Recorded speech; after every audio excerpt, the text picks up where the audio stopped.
You got our name straight now. Bob instead. What did I call you the other day, Bob? I don't know. Was it like Bill or something? I think it was Bill. But yeah. Bob and Maggie. It's actually William, but Yeah. don't use it.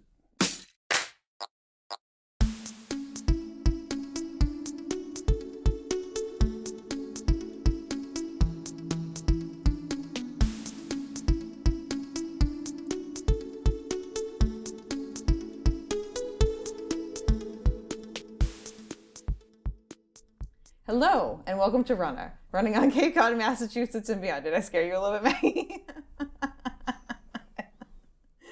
Oh, I love it. We're here today. I have two very special guests with me. Two, I would say, of the original, the Falmouth Running Then Track Club, or just Falmouth resident favorites, Maggie and Bob Yates. Welcome, guys. Well, Hi. thank you. Nice to be here. Yeah, I'm super excited to have you guys here. In my head, when I met both of you, I had finally, like when I originally met you, I had finally like gone to the next level of like knowing people in Falmouth, because I feel like you two are just so baked into the running community here. And you can even ask Mike Falcone, and he talked about you guys on the podcast already when he was on last time, on our last episode, and how you got him into running originally. Well, past what he'd been doing already. And getting that little, I'm sorry, it wasn't Mike. Oh, actually, Mike, I think you got Mike and you got Jack Barry in it too. No, Jack was a runner We got before. Jack into it. Is that what? I think you got him into the running scene here Yeah, we met him one evening when he first moved here. at the quarterdeck, correct? And he said he ran, and I think he was friends with the Pryzaks. Yeah. But then we introduced him to Courtney, and the next thing we knew, he was Doing volunteering for one of the races. We thought, I always say, for this one particular gentleman who really got running going across the town, the one thing you don't want to say to Courtney Bird is yes. Yeah. Never say yes, because you wind up doing all kinds of things. You're gonna be doing everything. Yeah. Well, I think what we should talk about is how you guys got into running. And I know between the two of you, Maggie's the preferred runner, Bob is the preferred support team at this point in time. So, but much needed, you know. Us like more full-time, less full-time support people, more full-time runners. We really appreciate our support people quite a lot, and like, we give you big props, Bob. Well, I've run with her for years. When I was a support team on marathons, because I didn't run marathons and halves. But how many Falmouth road races did we do together? At least 19 or 20, and you continued on. At least. That's impressive. Yeah. Did you guys start? Now, here, let's just start from the beginning. So, let's start off, Maggie. Let's talk about your foray into running. Like, where did you start running? And then we'll talk about Bob. I'm trying to think what the year was, but it was back when we lived in Westchester, New York, and my father had a stroke, and I realized I was not getting enough exercise. And then I watched the man next door who would go out every morning, no matter what the weather was. And I said, well, maybe I could do a little what he does. And it started out with a half mile, and then it became a mile, and over the years, it caught on. So That's awesome. it is. It was example, role modeling. Yeah. So you started running after you guys were already married. Yes. Yes. Oh, okay. I figured that your running career predated, like, you guys even meeting. No. No. She predated me in getting into organized events. Ah, okay. But they would have a 1 mile run in town.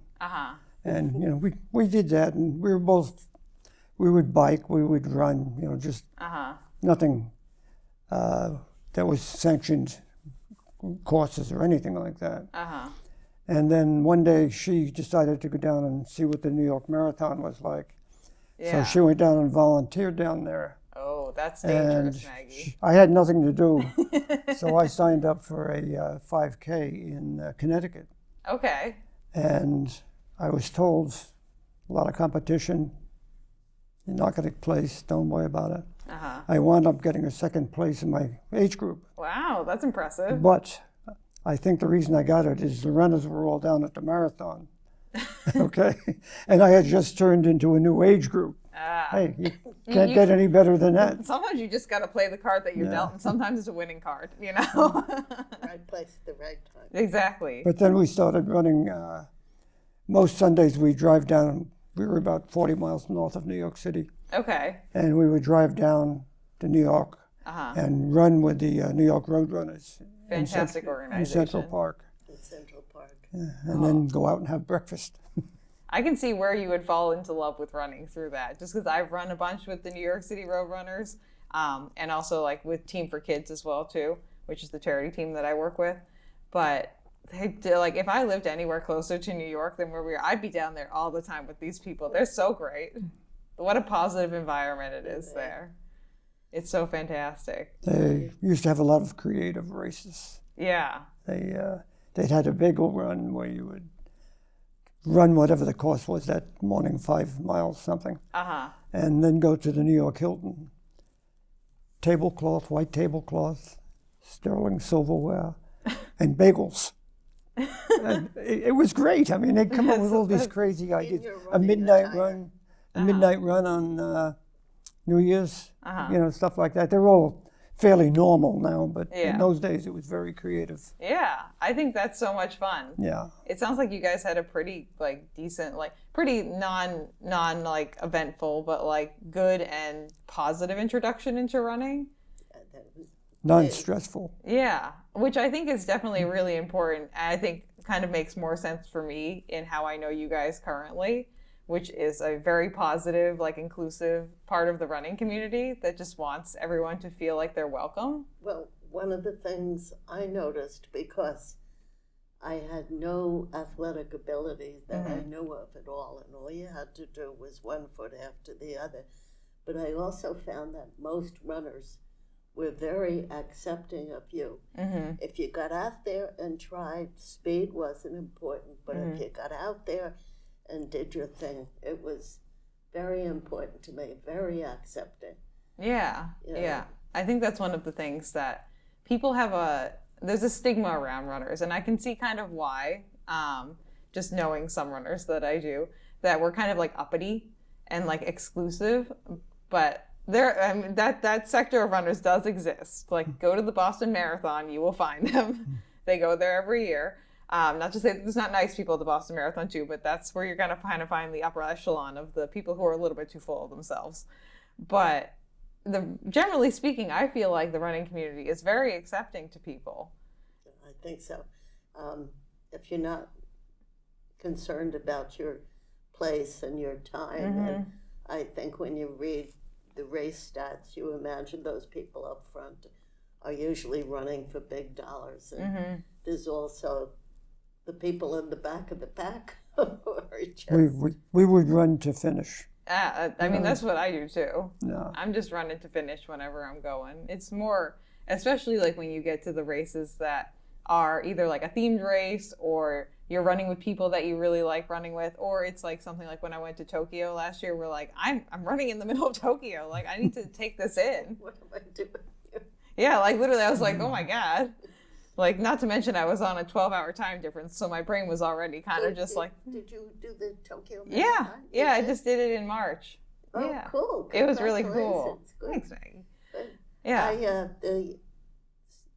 I was able to run the Paris Marathon. Oh, that's so fun. fun. I was so pleased with that because I used to teach French. Uh-huh. So I had no problem running through postcards. But then came Dublin.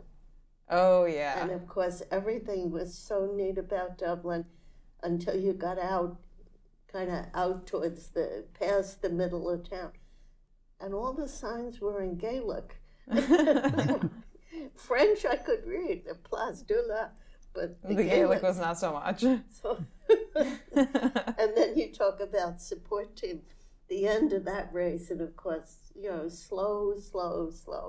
Yeah. And yet I got back in to where I was supposed to be, but wasn't quite sure where to go. But then I saw a group of people walk by with their volunteer shirt on. Ah. And they went into a variation of Dunkin' Donuts.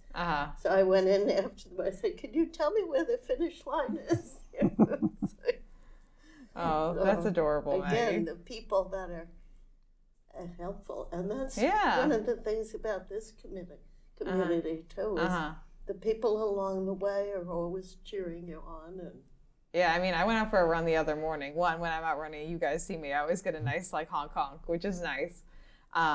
But I just had some guy like clap for me as I was running by him. He was walking his dog. He's just like, woo! I was like, but that's happened to me before down here too. Like I remember I was running with someone else like a couple weeks ago, and someone was just out on their porch and they just started clapping and be like, yeah, good job. I was like, okay.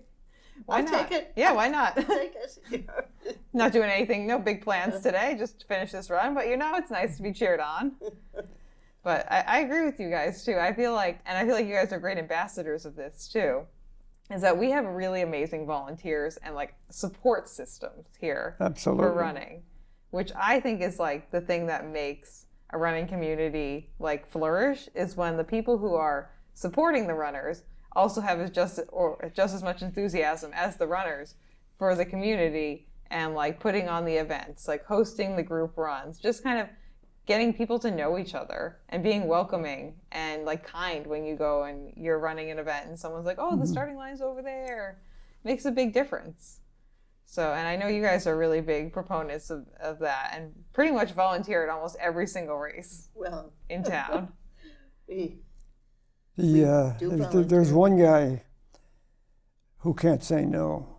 You know Ed Giordano? Oh, I know Ed. Yeah. Ask Ed anything and he'll do it. He has done more volunteering Yeah. than anyone else I know in town here. Really I have great. him on my list of people to get on the show eventually. There's a lot of people specifically that I've met through doing like the races around here or the Cape Cod Marathon that are hidden gems, I will say, of the Falmouth community that are part of that support system that we're talking about, that really just like elevate the whole community in a way that's, I think, really interesting and really needed and appreciated. And it's nice to appreciate, you know? Just like I appreciate both of you guys like showing up at every race, whether you're the last person to finish, Maggie, just like bringing up the rear, just making sure that being the mama hen, making sure everyone is like finished up, you know, or it's seeing you guys like at one of the corners when you're running the Liam's race, and I just knowing you guys that you're there. Well, it's, I think, what is it, Troy Clarkson back in the day always used to preface his columns with, "Isn't Falmouth nice?" And I think the town is nice to start with, and then it just, whatever people get involved in, there's a lot of nice people who will carry on that idea of helping out the next guy. Yeah. You know, it's like... I agree. I moved down here, and you guys obviously moved down here too at some point, but now about 8 years ago, and I love living here. I think we have a fantastic community. Part of the reason I started this podcast too, just because I want to highlight what a really great community that we have, specifically like the running side of it for this podcast specifically. But I think we have a fabulous and really nice community, which helps us a lot. Yeah. No. And it's healthy besides. Yeah, it's healthy to get out there and be active. And I feel like this is one of the communities. It's funny when I go back home to where I grew up in Auburn, Massachusetts. Usually, if I go out on a run, I'll see like maybe one person walking. Never anyone else running, maybe one person out walking. I go out for a run out here. It's 4 a.m., there's like 20 people outside.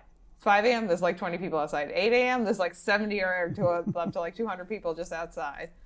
Like just walking, just walking their dog. People here just like being outside and being active. Yeah, and it's a nice place to run. Yeah. It's... Now, when did you guys move down here originally?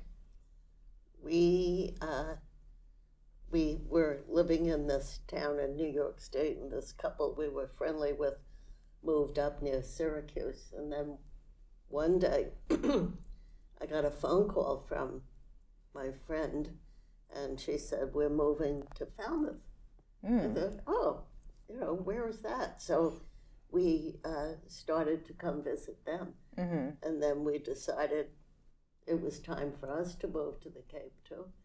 And when I first moved here, I said to one of the realty people, "Do people run in Falmouth?" And then she said, "Yeah, every Friday night. I know there's a race on Friday night. Oh, yeah. Friday Night 5 with Ken Gardner." And it just, it just went from there. And then it said you meet all kinds of people. And yeah, so is that where you guys... They run, but they have another little... like pocket of running people that you get to know? Yep, yep. So we came. That's awesome.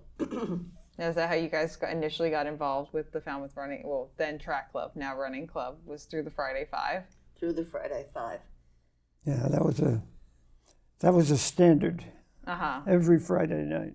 It still is a standard. You felt bad if you missed one. Yeah. Yeah, well, can't leave Ken Gardner standing there in the snow or the sleet or whatever he's running in by himself. We were in the quarterdeck one night, and the door opened, and these people came in, and they were covered with snow. Yeah, beards, their hair. That was all. Friday Night 5s decided they deserved a treat after running, so it was good. I would say so. I've run some pretty like snowy, nasty runs, and I'm sure you guys have too, where you get back and you're like, it's hot chocolate time or hot toddy time. The other thing about running is you don't have to stop unless you really have physical problems. But if you kind of downgrade it, so to speak, like right now, I top out somewhere about a mile, okay? But just this past January, she had a significant birthday. Yeah. And Mom, what do you want for your birthday? She said, I want the whole family to run a 5K. Oh. And off we went up to Lexington. 23 degrees, ice on the course. Sounds perfect. Aged from 11 to 88, the whole family. Off we went. I love it. It was great. That's one of those things where, like, you're going to have fun if you're going to do something like that. And you're going to have stories afterwards, too. Stories to tell everyone. Yeah. That's what I love about running, too, is that, like, if you're not focused on, like, pace, there are some people who, like, they just take pace too seriously, and you need to just relax a little bit.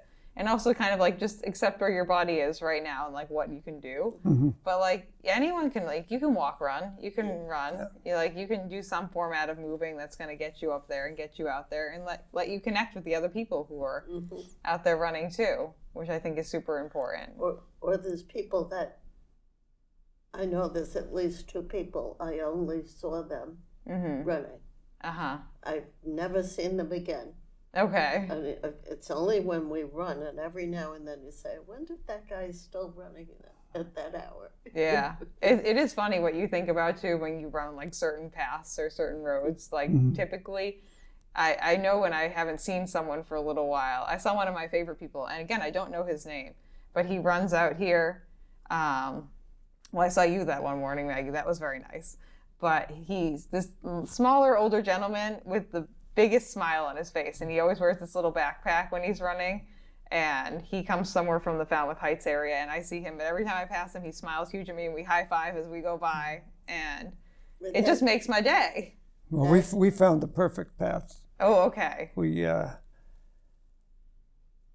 I say, I don't run much anymore. I shouldn't say that. I run about 3 or 4 days a week. Honestly, Bob, that's more than most people. But the incentive is we go to Coffee O every morning. Oh, yeah, there you go. I run down, and she runs home. I run down, she meets me with the car, we have coffee, and then you plan the day, what have you, and then reverse. I think that's a good strategy. It works for us. Yeah, I think that's a fair trade-off. Pretty even, pretty equal, you know. And you get to go to Coffee O. A built-in system. Yeah. What do you usually get at Coffee O? What do you guys usually get? Coffee. Just the regular. Ooh, a scone. That's good. When the Friday race first started, it went through a variety of names. It was, and at one point it was the Coffee O. Yeah. And then it became the quarterdeck. And then it finally just became the Friday 5. Yeah. Yeah. But it's I don't know. That's a Falmouth institution right there. It is. I was talking to somebody yesterday, and my sister has no understanding at all of why I run. So my family doesn't understand either. You should stop running. And to try to explain to her that at a certain point, you're running for exercise, but you're really running just to sort things out. And, you know, and it's like, it's a good thing.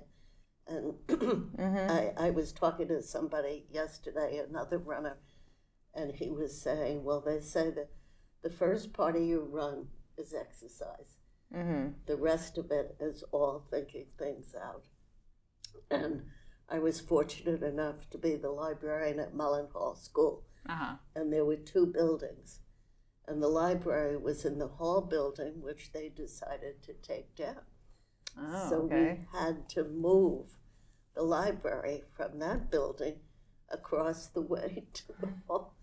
And so the internet was already there. So you Googled, you know, how to move a library. And I got a couple of ideas. And when it was, the move was all done and we were in the Mullen building, the principal said to me, how did you do that? How did you pull that off?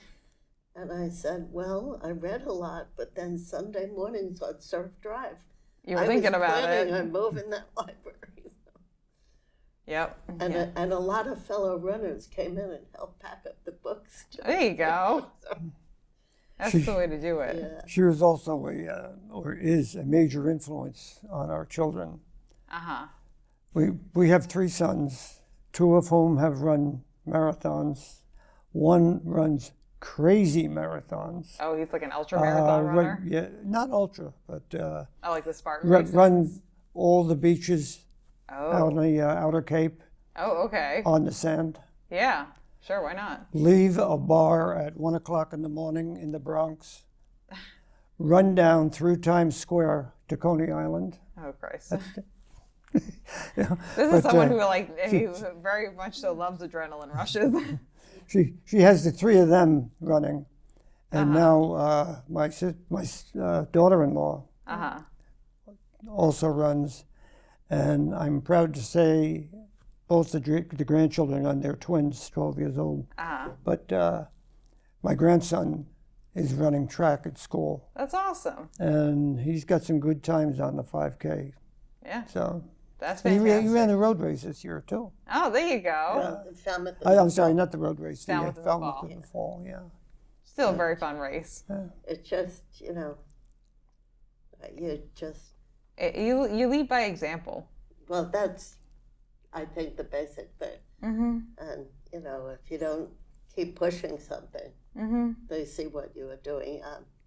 One of my sons, when he was in junior high, I used to get his lunch ready because he'd leave before everybody else. And one morning I was in a grumpy mood. He said, "You didn't run this morning, did you?" I could tell because I was so grumpy. Yeah. You're right, I didn't. So. Yeah. Us runners, we need our time to get like some exercise in, but then again, like sort through our brains a little bit while we're out there. I know, especially during the winter, I'll end up being on the treadmill sometimes for my runs because it's just unsafe to go outside with the ice sometimes. Yeah. And I'll watch a TV show, and then I realized at the end I didn't think about my thoughts the whole time, so I needed to and then I just end up walking around being like, okay, what do we got to think about now, Juliana? Mind time. Yeah, you need that mind time to kind of sort through what's going on. I think it's really important. But it's great that you guys are also leading by example to your kids and your grandkids. And they're seeing oh, mom and dad, grandma and grandpa, they're still out here being active and enjoying it too. Because every time I see you guys at an event, you're always having the best time. Always having the best time. Well, sometimes you're glad to stop. Yeah. Yeah. Sometimes it's just you're just having too much fun. You know, you mentioned the support team earlier. Yeah. If I count my marathons as support team. We'll count them. The best was Paris. Okay. Okay.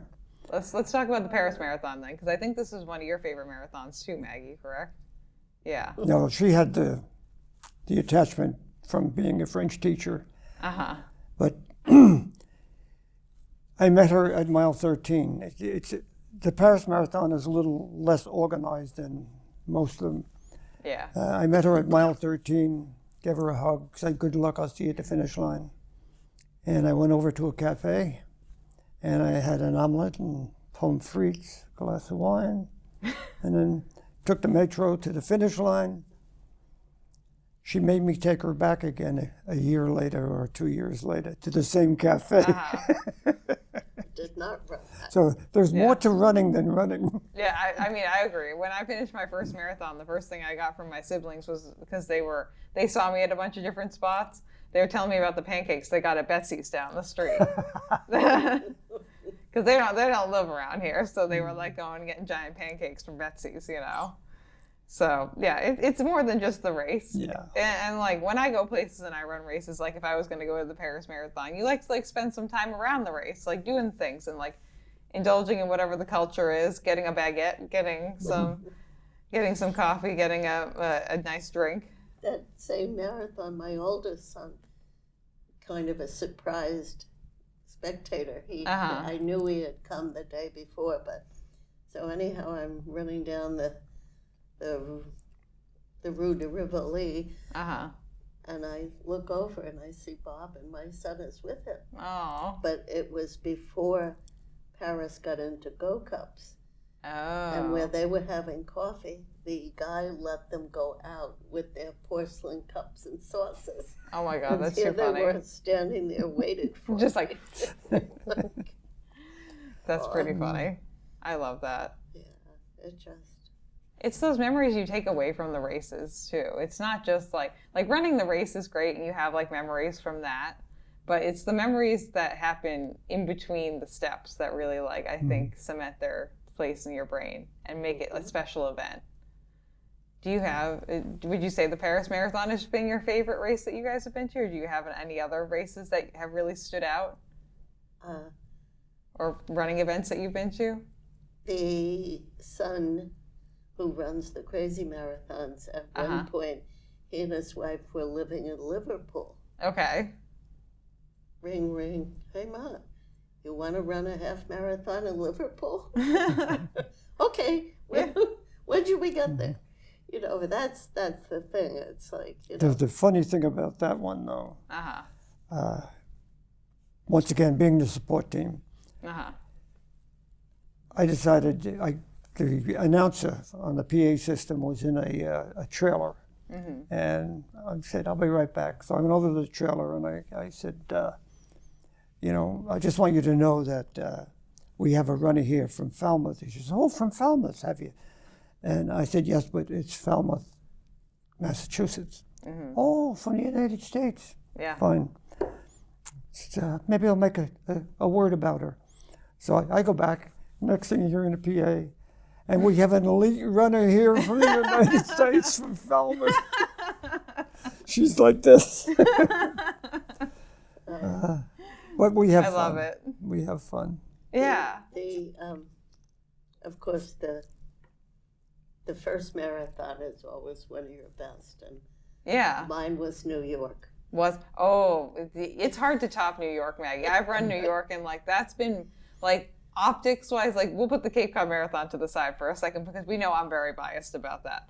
So besides the Cape Cod Marathon, New York has been my favorite marathon that I've run because it's just a giant block party the entire way. It's so fun. Oh, except for the bridge. Yeah, except for the bridge. Yeah, right after the halfway point where everyone's 59th Street Bridge is so quiet.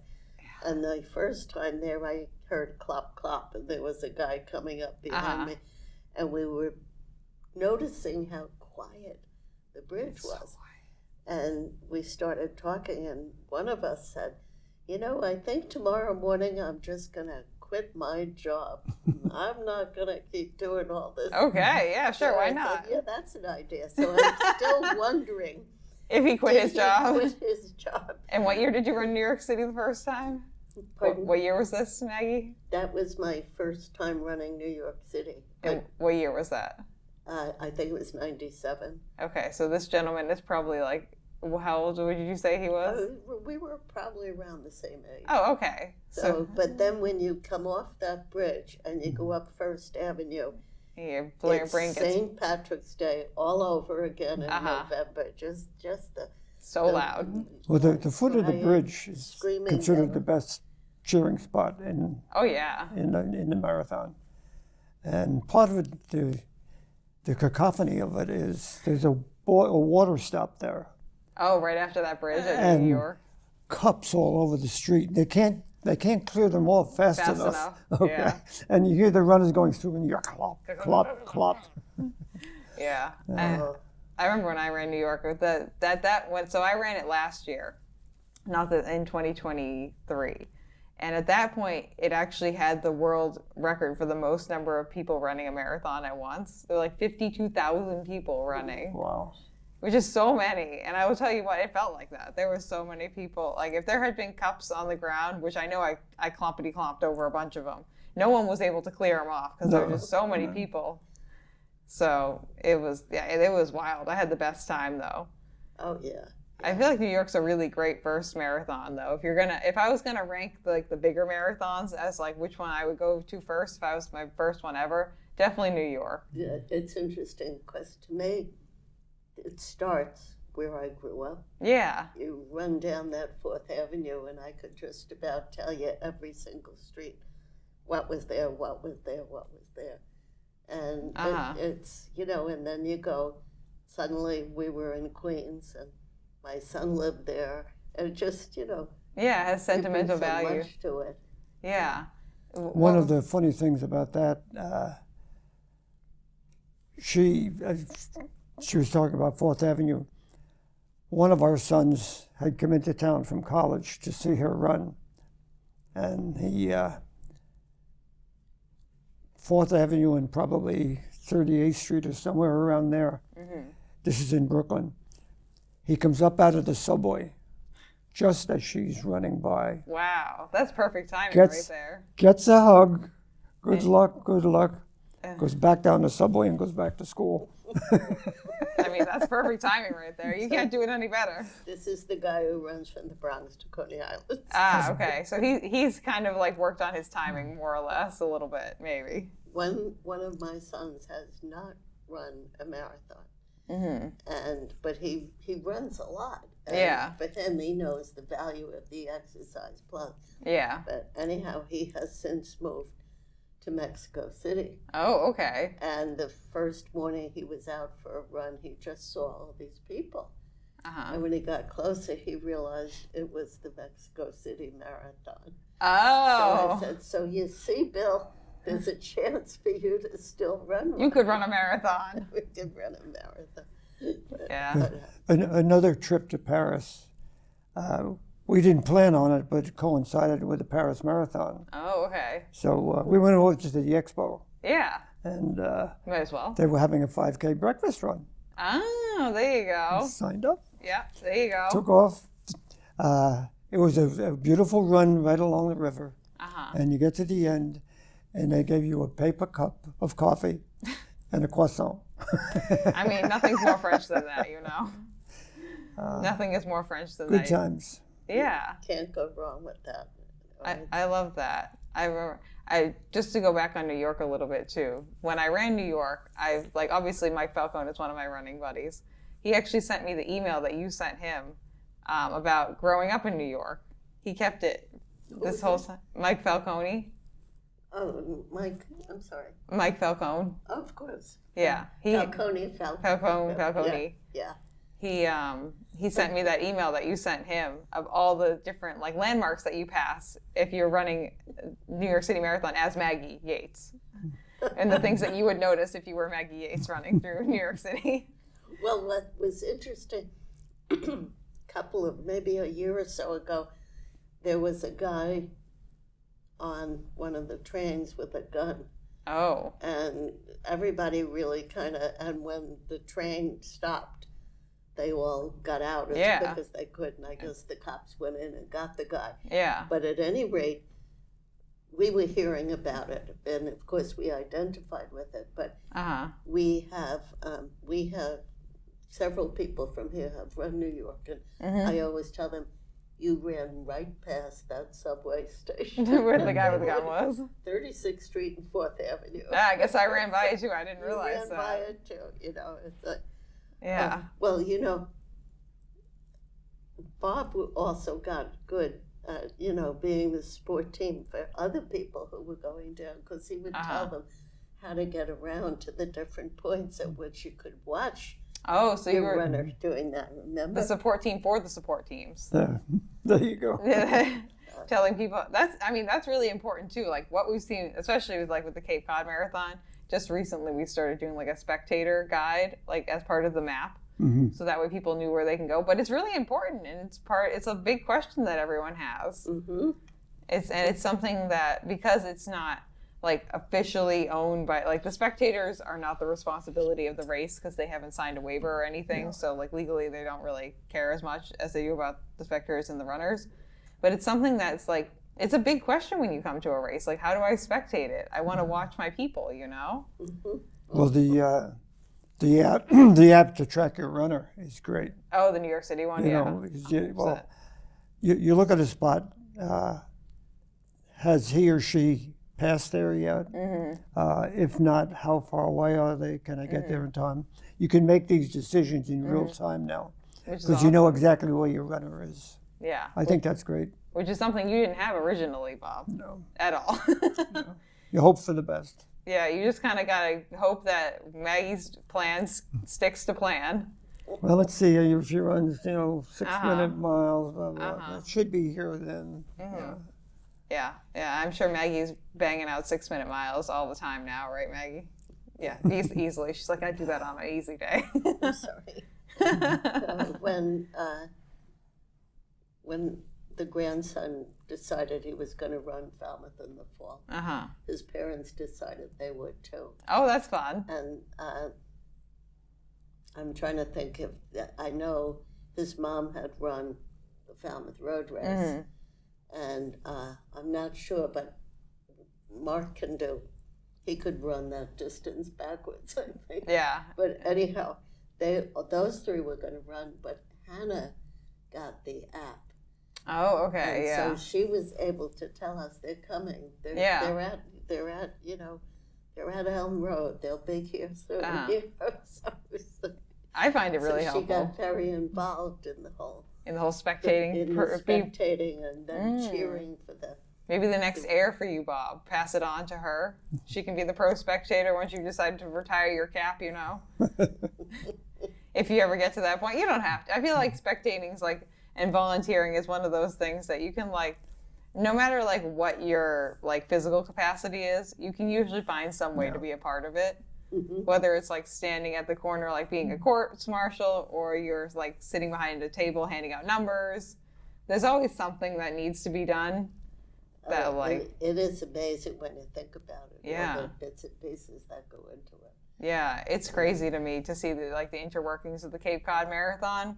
Because that was my first time being part of the race, that I actually saw like the interworkings behind a race, and actually thought outside my own head of like, oh yeah, if I need a water stop like at mile 12, people have to coordinate getting the water there. Like it's a conversation that people have, But now, have you guys always just volunteered at races? Is that something you kind of took up when you started in New York? We didn't volunteer in New York. Okay. And part of it is I did. we were not local, if you will. We were 40 miles away from the city. So volunteering was a little bit more challenging. We went down to the Roadrunner City organized events. So it'd be very difficult for us to be part of the volunteer group. Yeah, on a regular basis. Because, living 40 miles away. Yeah, but, that's fair. Up here, it was just very easy. The best was what used to be called the Main Street Mile. Oh yeah, it's now the Surf Drive Mile. Yeah, it would come down Main Street and make a right-hand turn at Ben and Bill's and then ice bang cream it out store. to the Surf Dive Beach House. And our volunteer spot was right outside Ben and Bill's. That's a good volunteer spot. And they have a bench there. So we would just sit there eating ice cream until we heard the cannon go off in the town green. And then we'd, get up, and we knew they're coming down the street. Yeah, the maximum time that whole event lasts is like 20 minutes. Yeah. It's like after like 20 minutes, most people are done, majority. So that's fun. I think it's definitely good to point out just like how you can volunteer. I saw you going to say something though, Maggie, about volunteering in New York. I did. One year I volunteered down there. It was before I ran it. Oh, okay. And for the marathon? We wound up for the marathon. They put us on right outside the Museum of Natural History. Ooh, fancy. And Animals. I'm not sure what all the logistics were, but they gave you the classic plastic raincoat to wear, but they also fed you. And they were bologna sandwiches. Not quite. I feel like the Museum of Natural History set like a high standard. The bologna sandwiches, not so much. Well, bologna, Bologna's like hit or miss. Somehow after that, the buses came in from Staten Island, and the race, I don't know if it was the same finish line. It was a little bit different. I think it was it Tavern on the Green or something like that. Anyhow, we wound up going with the buses to wherever the finish line was. Okay. And we were there for a while, and these guys showed up. And they were we were concerned as to who these guys were. Okay, suspicious. And they got on the bus, and there were all these runners things there. Yeah. And we were like, okay, what do we do?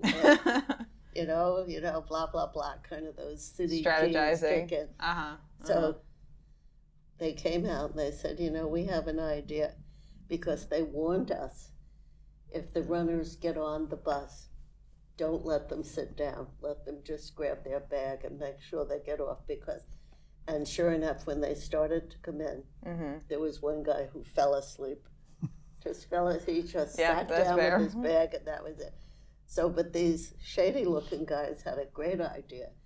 They said, let's take everything off the bus and line it up alongside the bus, so when the runners come, they won't get on at all. And it worked out just fine. Okay, yeah, why not? It was just one of those, like I said, you put your city sense in. Yeah, something is slightly off. You can't really place exactly what it is, but you just gotta be vigilant. Here on these streets. Well, I think that's exciting. I think that's fun. I definitely have volunteering at a New York City road race, road runners event on my bucket list, because I haven't done that yet, and they have a great reputation. But do you guys remember the first thing you volunteered at here in town in Falmouth? First year we joined the track group, the running group. I think it was number handout. We went up to the expo. The first year we volunteered, I was a course monitor. Oh, really? Yeah. Brian Schachter was... the race. For the road race? Yeah, he was in charge of the course directors, or course monitor, I guess is the term. And I remember going in, and I didn't know anybody, and Brian was in the front of the room explaining all the duties in that. And as they say, the rest was history. Courtney came up one day after the marathon, or before the marathon, rather. He said, Bob, you want to get some music for the marathon? Oh, okay. I'm still doing it. I don't have as many resources as I used to have then, but it was funny. Excuse me. The day before the marathon, we had to climb on the roof of Pie in the Sky to string a wire for the band to plug into. Oh, God. Yeah. I think that's something that I think we should definitely talk about, is how you've kind of cemented yourself as the on-course entertainment person for the Cape Cod Marathon, Bob. Yes, but it sounds like Courtney kind of started the entertainment has shrunk up. It's very difficult to get volunteers to play without paying them. Yeah, I mean, that's fair, you know. And I had been working at Mullen a while, and now there were kids who were students at Mullen who had moved on to Lawrence and the high school. And suddenly we picked up on that guy, he has a band. It's a jazz band.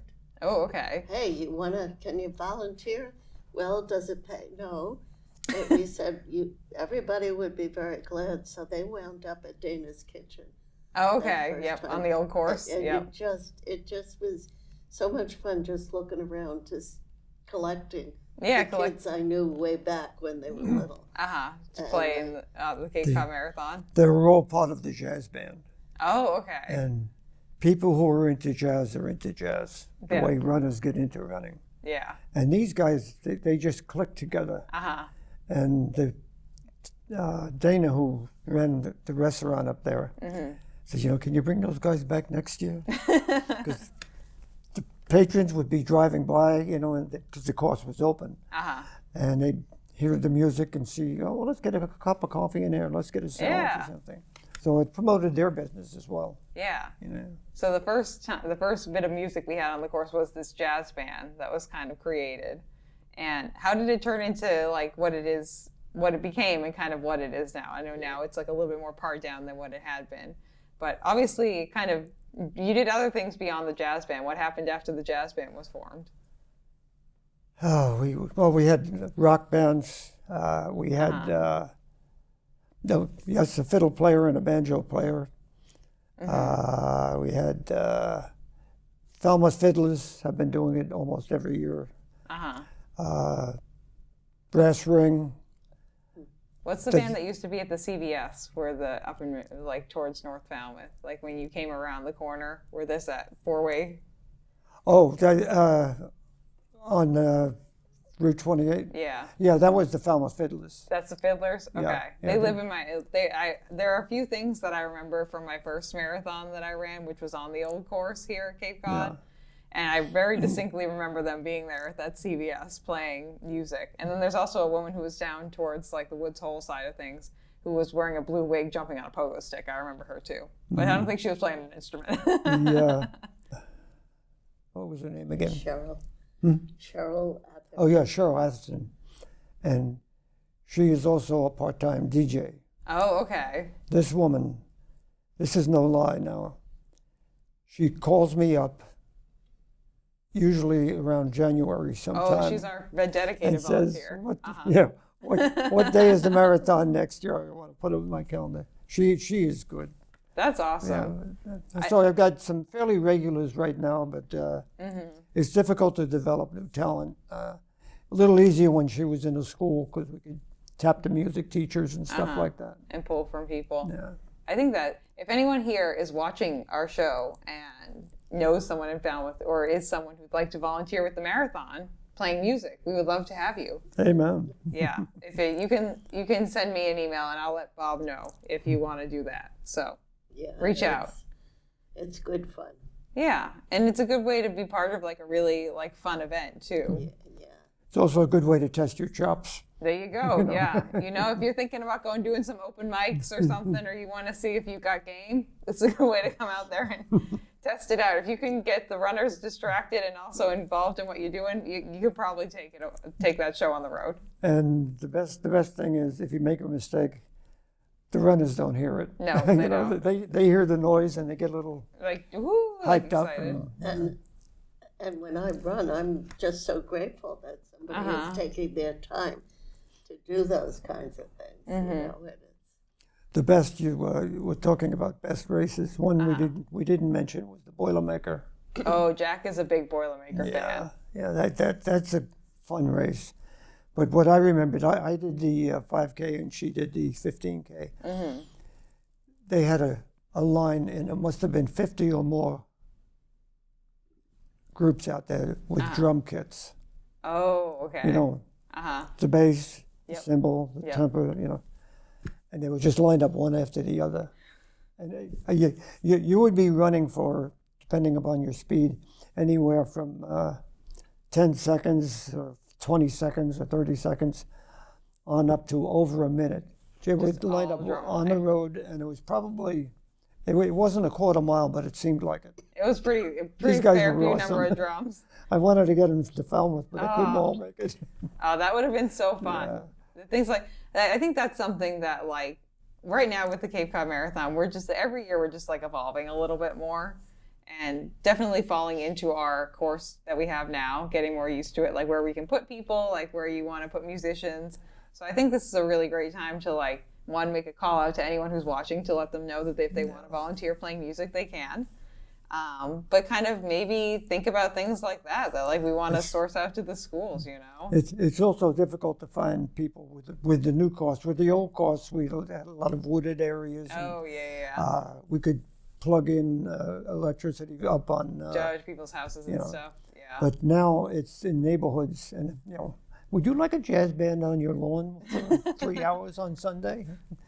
I mean, if you asked me that, I would probably say yes. But I do enjoy jazz music, and I'm a big fan of the Cape Cod Marathon. So you know, I would say yes. But unfortunately, I don't have my own lawn to put it on.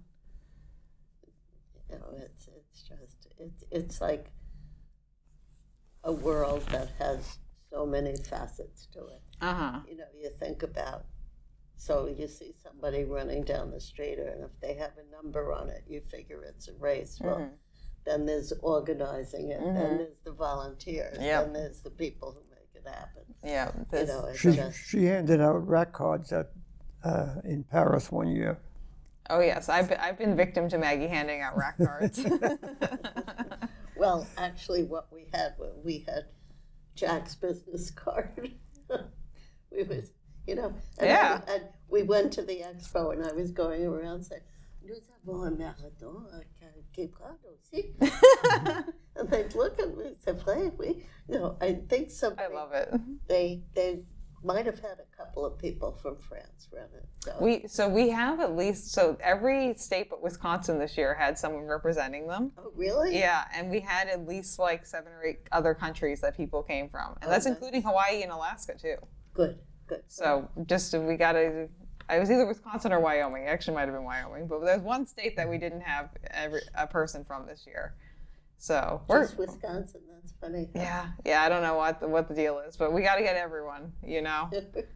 But it is the like 50-state marathon. Yeah, people do that. They've actually been using Cape Cod a lot for that. I think just because it's such a pretty course, and you can kind of turn it into a nice little vacation because it's Indigenous Peoples Weekend now too. Oh. So you hear that a lot from people after the races.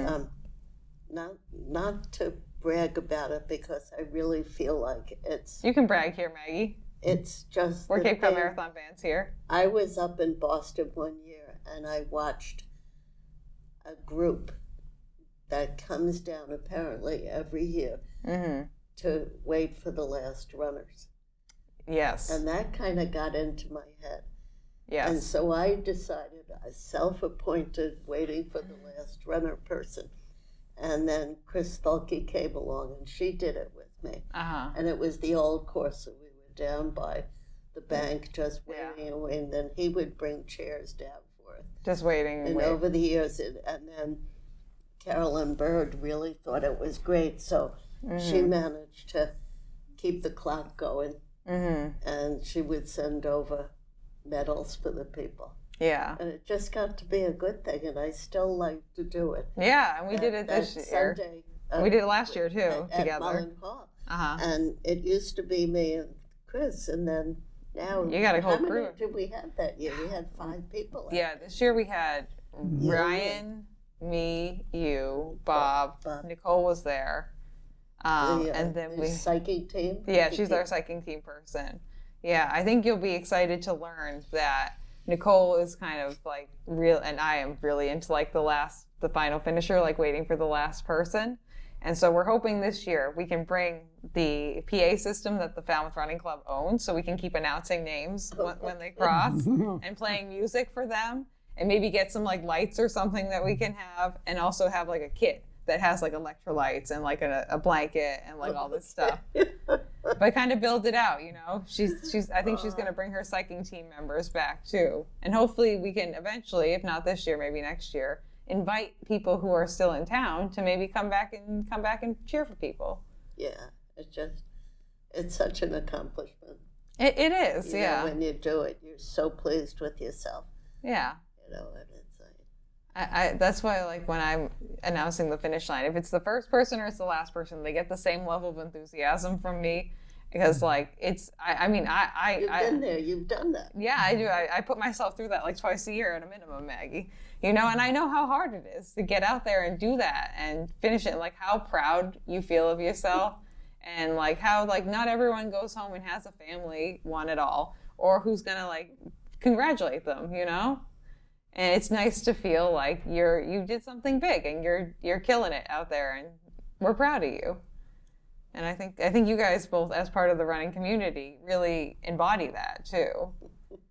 That acceptance and that like feeling of like you did something hard and we're proud of you. Yeah, well, and the reason I think is so many people in the running community here have either done that or something similar. Yeah. So there's that. They know that camaraderie feeling there. Yeah. You know what it is to work hard for something, and then hopefully accomplish that goal and be proud of yourself for doing it, no matter how it took you to get there. Sometimes it's pretty and sometimes it's not. But that too. Yeah, I think it's awesome. I really love that you guys kind of like started that final finisher, like last person, waiting for the last person at the Cape Cod Marathon. And I'm hoping we can kind of build it up, like I said, over the next couple of years. Nicole's definitely behind it.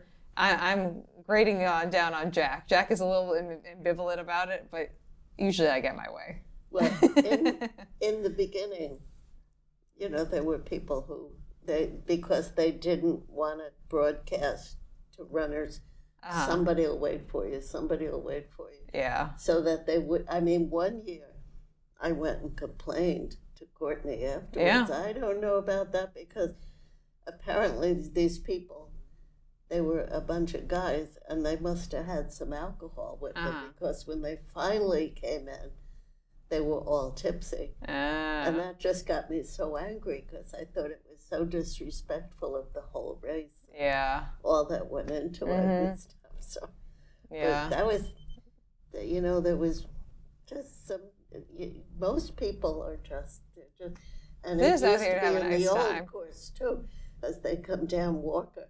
And you kind of had people who would walk down and come back and say, he just turned the corner, he's going there. So the spotters. Yeah. We had a good spotter this year, too, who kept going out on, I think, was it Chris? Who's the gentleman who was with us? But he just kept going out on the course for us, which was super nice of him to do that. And I know I got a bunch of messages after the fact from the people who finished. Not the final finisher guy. He was his own wild being this year. That guy was just a very interesting story. He was something else. Yeah. What an interesting story. I think Ryan said, because Ryan was the one who ended up taking him back to his car and doing like a tour de Falmouth pretty much with this guy, because he didn't know where he left his car. And he didn't have his phone on him. And so good for you. Yeah, I wasn't with it. Ryan was with him. And so I guess they eventually found his car and he drove back home. But the guy said he signed up, I think his longest run before that was like 6 miles or something like that. I ran 6 miles yesterday. Yeah, and that's how we prepared. To each his own. Yeah, you got to do what you got to do. But he finished, and he got a medal, and they're waiting for him, Standing true to our word over here. But I'm really hoping, that going into the next couple of years, we can kind of have like a little bit more like support around it, and just make it even better for the runners. Because like I was saying, I had a few of the runners reach out to me afterwards, like through our social media and things like that, and they were so thankful. Like they reached out to me and they were like, "You guys made my day." Like just being there, cheering for me coming through, even though like clearly it was past like the time limit for the race. I'm like, yeah, that's stupid. Like, we'll wait for you. Like, we're here. We want to make sure everyone understands. Once again, you did it. You did it. Yeah. It's like, that's the important part. You accomplished. Yeah. What you set out to do. Mm-hmm. Yeah. You did something big today. And we're proud of you. That's why we're here, But, okay. Well, I think that mostly wraps up our conversation about, like, you guys being involved in the running community. And more we talked, the more things you thought about. I know. Well, I'll tell you what, knowing both of you, I had no doubt that we were going to fill plenty of time. I knew we were going to get plenty of stories. I wasn't worried. Wasn't a concern at all for me. But I think one of the things, when things changed, you know, I'm trying to think, the track club, into the running, the change and the, you know, the different people in the track club changed, and then it moved on to become the running club and stuff. But the marathon was consistent. It went through both groups, and the groups that got it started really set up the whole idea of, you know, helping out and getting runners out there.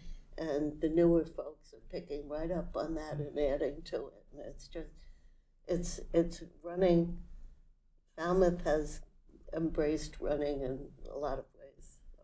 Yeah, it's amazing. I love living down here, and anytime I go anywhere else, it's like New York City's kind of an exception. Some of your biggest cities are a little bit of an exception. Yeah. But like any like smaller town you go to, you're never going to find this many runners like just running around doing their thing. And it's such a supportive community too. Like I said, random people just cheering you on from their porches just because they can. Because it's like a random like Tuesday morning, you know.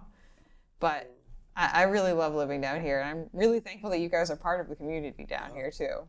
We're a small part of the whole group that keep going. Yeah, but you're a meaningful part, though. I feel like you two are like kind of like the heart and soul a lot. Like, if I was gonna put like a couple of people at the middle of the running community here, you would be in the middle. Courtney Bird we probably have to throw in there too, you know, just for good measure. But but seriously, what's the one of the founding fathers? Yeah, of running in Falmouth. Yeah. And someone you don't want to get stuck with at the end of the night because you're never going to leave the bar because Courtney doesn't know how to shut up. So, night, Courtney. Bye, Courtney. I don't know. He's a good guy, though. We like him. We'll get him on the show eventually. Very giving. That's a good idea. Yeah, he'll be on.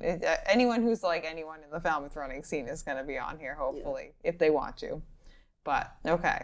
Did you guys have anything else you wanted to leave anyone with? Any like tips, any last thoughts, sentiments, things that you want to convey to people?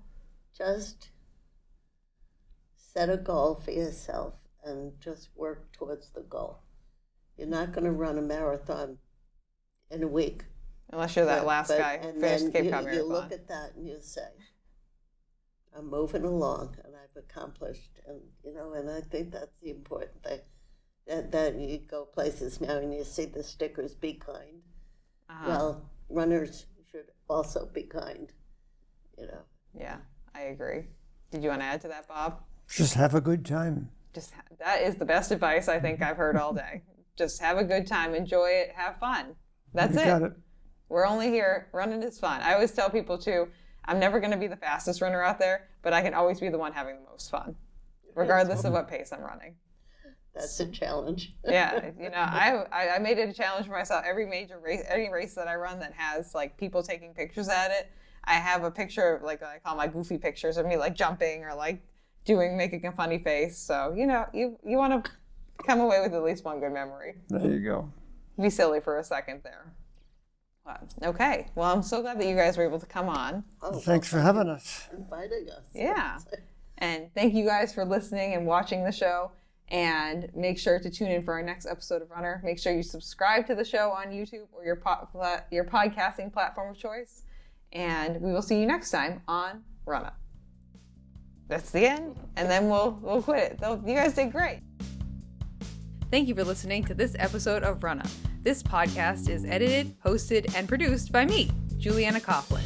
Brought to you in part by the Falmouth Running Club and the Falmouth Community TV station. If you'd like to connect with us, you can find us on Instagram and on TikTok at RunnahPod. And you can send us an email at runnahpod@gmail.com. And our original theme music was brought to you by the one and the only wonderful Jeffrey Hutton. And keep up the great work. I'm proud of you.